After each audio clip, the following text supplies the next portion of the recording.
covering the Utes better than anyone else. This is Ute Insider Steve Bartle of KSLSports.com on 97.5, the KSL Sports Zone.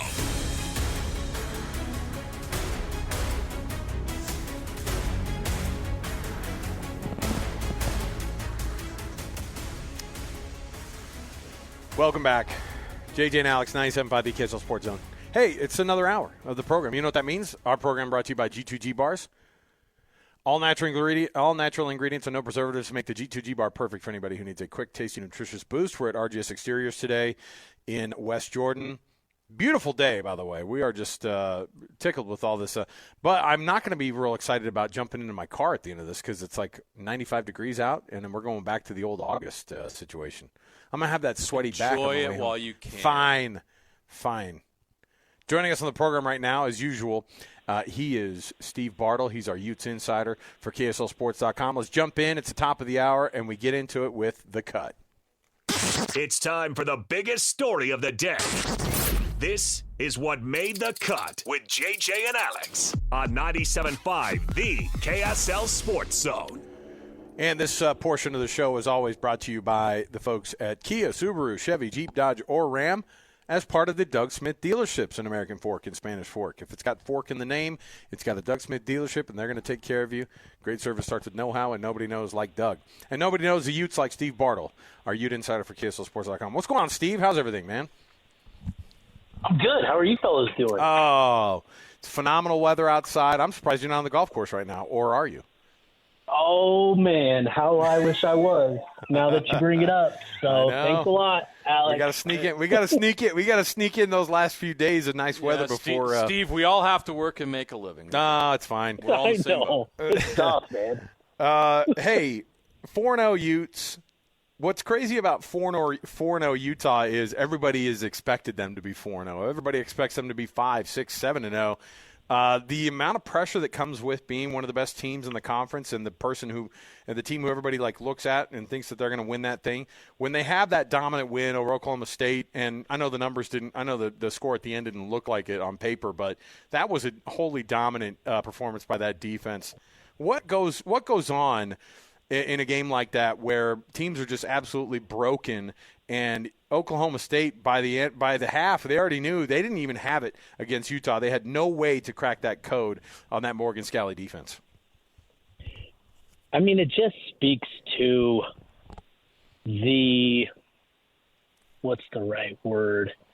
You know, it really just speaks to the capability of the entire defense, what they're capable of, and what this group, the potential that this group has.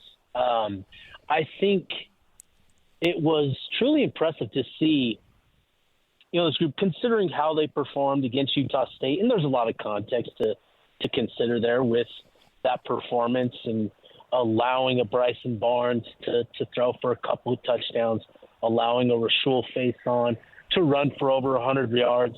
Utah tried some new things schematically, and it didn't work out, and that allowed Utah State to get going. But I think what we've learned is that when Utah, when they've got a big task at hand, that they're ready to meet that challenge, right? And I think that's what we learned about this group and the defense in particular, that, Ollie Gordon, the reigning Doak Walker Award winner, Alan Bowman, who was, 30 yards shy of 1,000 yards through 3 games. The fact that you went into their home stadium and performed at the level that you did to limit them to season lows in both regards, in both phases of the offense, it just speaks to the potential of this group, because there's still a lot of things that they probably feel they could have done, that they can clean up and execute at an even higher level. So, it was a really encouraging sign that this defense played at the level that they did in week 4. And yet, it was still without Connor O'Toole. It was still without Karenni Reed. And, without Kenan Johnson for the season, you saw progress from a Scooby Davis and from a Cam Calhoun, where you went into a top 15 program's house and took control of the game from kickoff, and 55 minutes later you let up on the gas and allowed them to score 2 points, but really just an impressive performance. The sort of performance that caught the attention of national media all across the country and really everybody taking note of Utah. And I think the message there is that, hey, there's a lot more to this team than Cam Rising. There is a lot more to this team than Cam Rising. And, I think that was a big win for Utah. You just mentioned Cam Rising. Let's get into that. It feels like, Steve, and I understand the frustration of a lot of fans, and it feels like we're on that roller coaster again with Cam Rising and his health and all this stuff. How should Utah handle this? And have you heard anything about his availability this week? And is there some building frustration maybe that maybe he should have gone even though he wasn't 100%? Well, I think it's important to understand, right, that Cam is genuinely injured, and with an injury to your throwing hand, there's a lot of volatility there, right? Where if he grips it the wrong way or he throws it with a little too much force, potentially there's a chance to potentially re-injure that, right? And I think that's important to keep in mind. And I'm not saying that's what happened, but I just think we're talking about a guy's finger on his throwing hand and how important it is to be able to execute at a certain level, especially in a matchup like that, against a top 15 team like that. You want to have your ducks in a row. And with Cam, I think, they gave him some time off during the week last week to rest up before the game to hopefully get that finger to the point where, he could go out and perform on Saturday. Unfortunately, that wasn't the case. He genuinely went through warm-ups. Watching him, he was throwing it, 35, 40, 45 yards. There wasn't a lot of zip on it. But he was making those throws, and I think he's close. But I think with the way that Utah performed overall as a team and the way that Isaac performed as a true freshman on the road, you feel much more confident about Utah's ability to weather the storm, without Cam at the helm. And in order for Utah to reach their absolute best this season, they need Cam Rising healthy. And I think that's the most important thing to keep in mind. Is as much frustration as there is in the week-to-week and the day-to-day even, the big picture here is that you don't reach your peak, you don't reach your ceiling without a fully healthy Cam. And so, I think it's just best for Utah fans, at this stage to just assume that Isaac is going to be the guy until we know that Cam is fully healthy and ready to go. Because again, just with that, with it being the finger on his throwing hand, right? The one the one thing that a quarterback needs most is his throwing hand. It's just there's so much volatility there. So I think they probably want to make sure that finger and hand is 100% before he's back. So I would just suggest to Utah fans to just anticipate Isaac Wilson until we see Cam take that first snap. There you go. And I think that's part of the deal here, Steve, is people have seen enough from Isaac Wilson to believe in him, to trust him. Yeah. And I think he earned that trust, especially last week. So and I think that's the difference between this year and last year. Is last year, obviously, there was no trust with whoever was going to go out there. You had Bryson Barnes play a great game against USC, but he was really bad against Baylor and a couple of other games. So this year they have a quarterback they can trust at QB2. And what is it if you're watching the development of Isaac Wilson? I covered him in high school. I saw his growth and development there. You're following him each and every day at practices and games. What have you seen with the growth of him? What's different about him from Southern Utah to now getting ready to play Arizona? Man, I wish I was covering him every practice. I would love to be up at practice watching these guys. Yeah, I bet you will. We all do. You know what I mean. Yes. Yeah, you're covering him as much as you can cover him. Give us something, Utes. Come on. It's been really an impressive progression from him from week one to week two. Obviously, there's context to consider there with that one with Baylor. Coming into a game he wasn't anticipating to play because obviously you need Cam out there. You want Cam out there, and Cam gets injured, and all of a sudden he's thrust into action. And, he took care of business and took care of the ball, and that was important, just getting out of that game with the win. But we saw what he can be against Utah State with a full week of prep. And I think, that game, with the way that he played, with the level of execution he showed, in those second, third, and fourth quarters, I think that was a really big boost to the confidence that others around him have in him now. I think that was a big thing for everybody else, all the other players, the coaches, to see him go out and perform at the level that he did against Utah State. I think that was a real big boost, for the program, because you go back to the Baylor game, and Coach Whittingham talked about it, that Cam gets injured, and you can't allow it to deflate you, right? He talked about the offense kind of losing its focus, losing its energy and passion, and just allowing it to affect you. And I think with Isaac stepping into action the last 2 weeks, I think it's really instilled confidence, in him from others, and it's also translated to better play for Isaac, which has raised the confidence level of others in others. So, for Isaac to come in to this role and to this opportunity, and he's a tremendous talent. The young talent that he showed, he's made some impressive throws. He's made some less than perfect throws, things that he can correct, but he's still executing the offense and making good decisions, and I think that's really, really important. So, as we look ahead to this matchup with Arizona, what sort of step can he take now that he has the Utah State game and Oklahoma State game under his belt? I think could be really, really interesting to see, what sort of leap he could potentially make, assuming that Cam doesn't play. I think is going to be a big deal. But I think it's big for him to have the confidence of others and what that'll mean for him in his play. Well, I think Utah fans should be excited because the experience that he's having to get.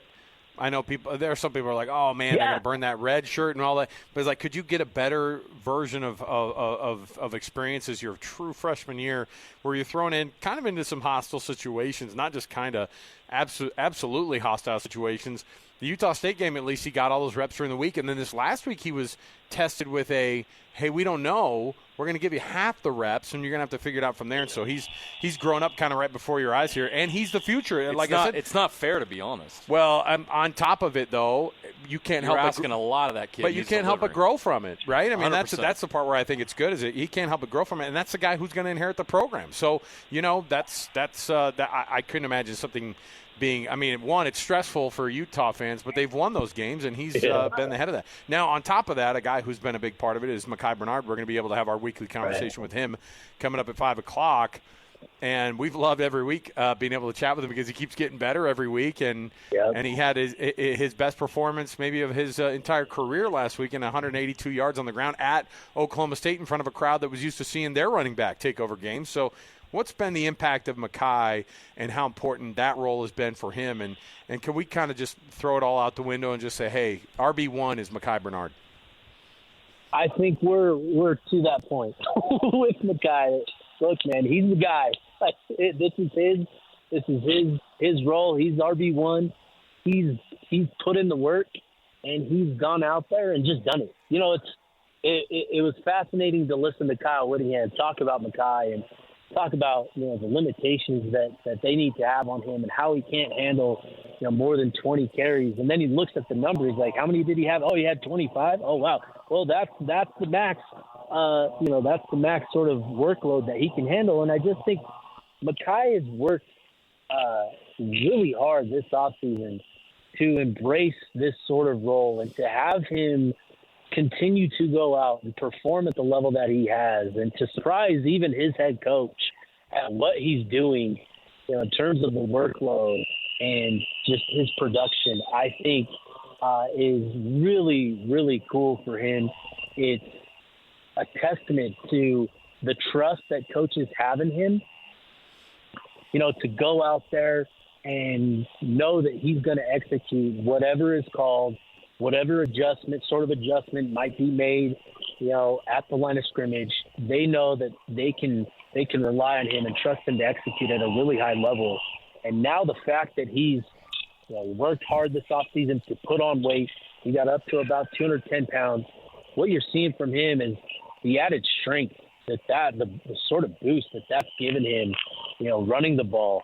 You're watching him break tackle after tackle and still have, the nimbleness, the shiftiness, the explosiveness to break off these big explosive runs. I think it's been really impressive. I'm not sure anybody really could have predicted this.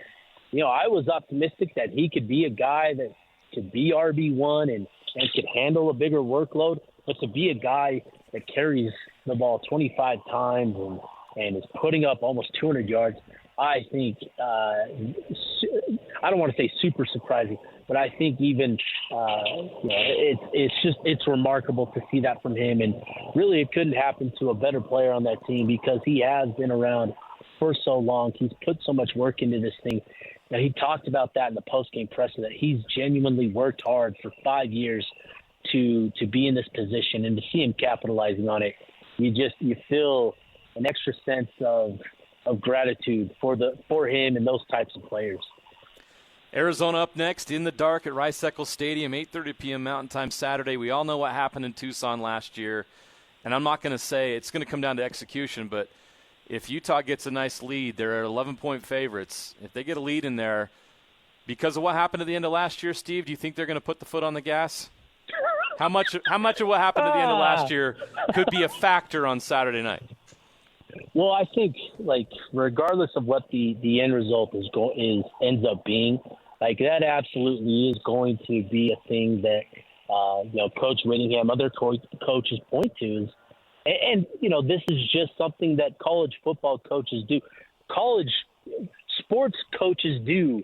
All sports. They all try to find these slights, these angles to create a greater chip on the shoulder. And so Utah is absolutely going to use what happened last year as added motivation for this game. And yet, Arizona, they're probably fully aware of what last year will mean to Utah, and they're going to come into this, looking for a fight as well. So, Utah, you can't just rely on, the disrespect of, and you shouldn't even say disrespect, but what that play late in that game potentially meant to them. You can't just rely on that as your source of motivation. It's still going to be important for these guys to go out, play after play, and play a disciplined brand of football to execute at a high level, because Arizona is the sort of team that, even though they lost big against Kansas State on the road, Noah Fafita is a tremendous quarterback. He's a disciplined quarterback. He's going to demand the absolute best of this Utah defense. And so the defense has to be at its best. Coming off the Oklahoma State game, they're going to carry themselves with a bit more confidence. But this is going to be a tougher test, given that Noah Fafita, I think, is a better quarterback than Allen Bowman. Teteroa McMillan is a fantastic receiver, and that's going to be a tough test. So it's going to be important for these guys to raise their level of play, and for Utah, you need them to establish the run, to control the ball, and just execute at a really high level in this one. Steve Bartle, Utes Insider for KSLSports.com, joins us as he does every week. Steve, we appreciate you taking some extra time, and we'll chat with you again. We're looking forward to this game this weekend, man. All right, fellas. Appreciate you guys. We'll come back. We got more to go right around the corner. Stay with us. Next hour, like I said, Micah Bernard's going to join us, Utah running back. And then we're also anticipating a conversation with BYU